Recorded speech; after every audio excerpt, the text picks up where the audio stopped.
नमस्कार शेतकरी बांधवांनो. महाराष्ट्रातील शेतकऱ्यांनी शेतकऱ्यांसाठी चालवलेल्या अग्रगण्य मिशन समृद्धीमध्ये मी संदीप की आपल्या सर्वांचे प्रत्येकदा स्वागत करतो. बघा शेतकरी बांधवांनो, आज 21 मार्च आहे आणि मी आज एका प्लॉटवरती आहे. उन्हाळी मिरची लागवड या ठिकाणी आपण पाहू शकता. पण ही उन्हाळी मिरचीची लागवड केली ही SRT पद्धतीने केलेली आहे, म्हणजे शून्य मशागत तंत्र जे आहे त्या पद्धतीने ही केलेली आहे. या अगोदर या शेतामध्ये यांनी मिरची लागवड केली, त्याच्यानंतर आपण पाहू शकतो मक्का लागवड केली आणि आता परत उन्हाळी मिरची लागवड करण्याचं सत्र यांनी चालू केलेलं होतं.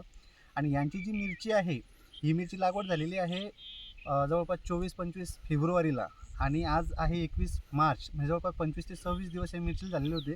आजपर्यंत या मिरची प्लॉटला काहीही प्रॉब्लेम नव्हता आणि मागच्या 2-3 दिवसामध्येच अचानक काय झालं की हे झाडं अशा पद्धतीचे खराब झाले. सर एकदा झाडं दाखवा, एकदा कशा पद्धतीने खराब झाले किंवा कशा पद्धतीने खराब होत आहे. हे बघा, हा जो नवीन येणारा फुटवा आहे शेतकरी बांधवांनो, हा आकसून चाललेला आहे आणि आतापासून जो व्हायरस नावाचा प्रकार आहे तो या झाडावरती आपल्याला पाहायला मिळतोय. मग एकच झाड नाही तर हे प्रत्येक झाडावरती तुम्हाला अशा पद्धतीचे जे प्रॉब्लेम आहेत हे पाहायला मिळतील. हे बघा, शेंडाच पूर्णपणे आतापर्यंत कसलाच प्रकारचा प्रॉब्लेम नव्हता आणि आता पद्धतीचे असे क्लीन झाडं होते बघा शेतकरी बांधवांनो. आणि अचानकच या 2-3 दिवसामध्ये आपण जर बघितलं तर ह्या झाडावरती अशा पद्धतीनं व्हायरस किंवा चुरडामुरडा व्हायरस जो म्हणतो आपण, तो सुरुवातीपासूनच आता या ठिकाणी दिसायला लागलेला आहे. तर हे का दिसतंय, काय प्रॉब्लेम आला या 2-3 दिवसामध्ये बघा, इथं पण तुम्हाला पाहायला मिळेल. हे बघा इथे बघा बघा शेतकरी बांधवांनो, आता मी तुम्हाला काही महत्त्वाच्या गोष्टी सांगतोय आणि या ठिकाणी या शेतकऱ्याचं नुकसान झालं आहे. मी या शेतकऱ्याचं नावही घेत नाही, कोणतं गाव आहे ह्याही गोष्टी तुम्हाला सांगत नाही, कारण कुठंतरी अपमान झाल्यासारखं ह्या गोष्टी फील होतात. पण मग तुम्हाला एक गोष्ट मला सांगायची आहे की ह्या शेतकऱ्याची ठोकर लागली, ती ठोकर तुम्हाला लागली नाही पाहिजे. आता या शेतकऱ्यांनी काय चुका केलेल्या आहे, एकतर सर्वात पहिले शून्य मशागत तंत्र करत असं हे पहिलंच वर्ष यांचं आहे. अजून जो जमिनीमध्ये जे गांडूळ तयार व्हायला पाहिजे किंवा जो मृदूपणा यायला पाहिजे, नरमपणा यायला पाहिजे, तो अजून यांच्या जमिनीमध्ये आलेला नाही आहे.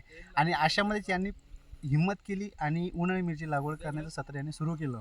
आता पण त्यांना काही वाटलं नाही, आतापर्यंत प्लॉट हा खूप चांगला आहे आणि आता जमणार माझी मिरची असं त्यांना वाटत असतानाच 2-3 दिवसामध्येच हे आता तुम्ही बघितले, हे 2-3 दिवस वातावरण खराब होत असताना पाऊस पडला. यांच्या भागात थोडाफार जास्त पाऊस नाही आहे, पण बघा आता आपण बघू शकतो याचं कारण. मी तुम्हाला नेहमी सांगत असतो की मशागत कशी चांगली असली पाहिजे. तर बघा या ठिकाणी शेतकरी बांधवांनो, ही जमिनीचा यांचा जो कडकपणा आहे हा तुम्ही या ठिकाणी आता पाहू शकता. हे बघा, याच्या खाली आपण बघू शकतो की जर काडी टोचून काडी जात नाही आहे, बोट टोचून जर बोट जात नाही आहे, तर ह्या मिरचीची मुळी जी आहे ती कशी दूर जाणार. हे बघा, आता हे बघा सर क्लोज घ्या.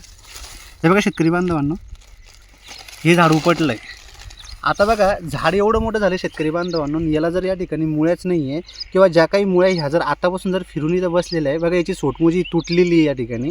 आणि जो कडकपणा म्हणतो आपण या ठिकाणी तुम्ही या ठिकाणी बघू शकता. हे बघा, वरचे डायरेक्ट ढेकळं निघून येतात ठिकाणी ह्या ठिकाणी शेतकरी बांधवांनो. ह्या बघा या ठिकाणी कडकपणा हा. आता मला सांगा शेतकरी बांधवांनो, जर याची मुळीच तुमची ग्रोथ करत नसेल तर हे आपटेक कसं करेल, आपटेक करणार नाही, याला खायला कसं भेटेल, आणि याला खायला काही भेटलं नाही तर हे झाड आखडणार नाही का, ज्यालाच तुम्ही चुरडामुरडा व्हायरस म्हणता. म्हणून मी तुम्हाला नेहमी सांगितलं की औषधांच्या भरोश्यावरती मिरची जमत नाही. आता मी तुम्हाला असं एक झाड दाखवतो की जे चांगलं आहे, बघूयात आपण शोधूयात. या सर थोडंसं पुढे. हे बघा शेतकरी बांधवांना, या ठिकाणी 2 झाडं आहेत. आता ह्या झाडामध्ये आणि ह्या झाडामध्ये आपण फरक पाहू शकतो. हे झाड पण चांगलं आहे, हे झाड पण चांगलं आहे, हे झाड पण चांगलं आहे, आणि हे झाड इथं आपण बघू हे खराब आहे. आता हे खराब झालेलं झाड परत एकदा उपटतो. हा बघा, याच्या मुळ्या ज्या आहेत त्या किती आहे, यांची जागा सोडलेली आहे का. आणि हे झाड जे आहे या झाडाला पण उपटतो. हे बघा, याचा जास्त जर जारवा तुटलेला आहे. आता तुम्ही फरक पाहू शकता याच्यामध्ये, ह्या झाडाला मुळ्या नाही म्हणून हे झाड लवकर खराब होतं आहे, खायला कमी भेटतं आहे, आपटेक होत नाही आहे. या ठिकाणी या झाडाला खायला भेटतं आहे, आपटेक होतं आहे, मुळ्या खोलपर्यंत गेलेल्या आहेत आणि ती माती जी आहे त्या पद्धतीची आहे अजून. तर म्हणून हे झाड अजून चांगलं आहे. पण हे झाड खराब होणार का, 100% या ठिकाणी हे झाड खराब होणार. हे आज खराब झालं, हे 5 दिवसानंतर 10 दिवसानंतर 100% खराब होणार, कारण याची कंडिशन तीच पुढे चालून होणार आहे. म्हणून SRT पद्धत करा किंवा कोणती पद्धत करा, जोपर्यंत तुमच्या जमिनीमध्ये नरमपणा येत नाही तोपर्यंत तुमची मिरची या ठिकाणी सक्सेसफुल होत नाही. आजपर्यंत यांना वाटत माझी मिरची सक्सेसफुल होईल. आता यांनी ही जी जात ही गौरी व्हरायटी यांनी लावलेली आहे. जवळपास 4000 खोडे म्हणजे 1.5 एकराचा यांचा प्लॉट आहे आणि आतापर्यंत यांचा 15,000चा यांचं म्हणजे जे खत असेल किंवा रोप असेल, मजुरी असेल, यांचा 15,000 रुपयापर्यंतचा खर्च यांचा झालेला आहे. आणि आता ही मिरची अशा पद्धतीने खराब होत असताना किती वाईट वाटेल.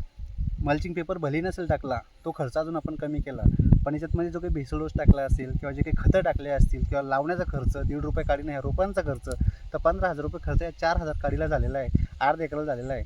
1 एकर असेल तर 30-35,000 रुपये खर्च असता. आणि ह्या कंडिशनमध्ये जर प्लॉट खराब होत असता तर किती नुकसान आहे. म्हणून कधीही मिरची लागवड करत असाल तर जमिनीच्या मशागतीवर प्रॉपर हे लक्ष देणं गरजेचं आहे. औषधांच्या भरोश्यावरती ही प्लॉट चांगले होत नाही. अशाच ठिकाणी या ठिकाणी आलो होतो, यांनाही सांगितलं इथून पुढे हा प्लॉट जमत नाही.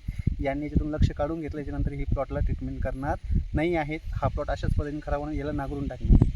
म्हणजे SRT करा, SRTवरती पण खूप चांगल्या पद्धतीने शेती केली जाऊ शकते, जमीन भुसभुशीत राहू शकते. पण एकच काळजी घ्यायची आहे, जोपर्यंत 3 ते 4 वर्ष होत नाहीत, जमिनीमध्ये ती गांडूळ पाहिजे तयार होत नाहीत किंवा मृदूपणा जमिनीमध्ये येत नाही, तोपर्यंत मिरची पीक सोडून तुम्ही कोणतंही पीक याच्यावरती घेऊ शकता. मिरची वगळता फक्त एकमेव पीक असं आहे शेतकरी बांधवांनो, हे ट्रेमध्ये लागवड केलं जातं, कोकोपेटमध्ये नरमपणा त्याला पाहिजे म्हणून.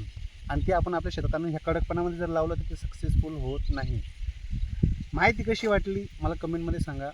जास्तीत जास्त शेतकऱ्यांना हा व्हिडिओ पाठवा, कारण त्याही शेतकऱ्यांचं नुकसान आता 10,000चं असो की 15,000 असो की 50,000चं असो, पण हे शेतकऱ्यांचं नुकसान आपल्याला थांबवायचं आणि प्रत्येक शेतकऱ्याला आपल्याला पुढे घेऊन जायचं आहे. प्रत्येक शेतकऱ्याला आपल्याला समृद्ध बनवायचं आहे. यासाठी आपण हे मिशन चालवतो आहे. तर कसा वाटली ही माहिती मला कमेंटमध्ये सांगा. जास्तीत जास्त शेतकऱ्यांना हा व्हिडिओ नक्कीच शेअर करा. धन्यवाद शेतकरी बांधव.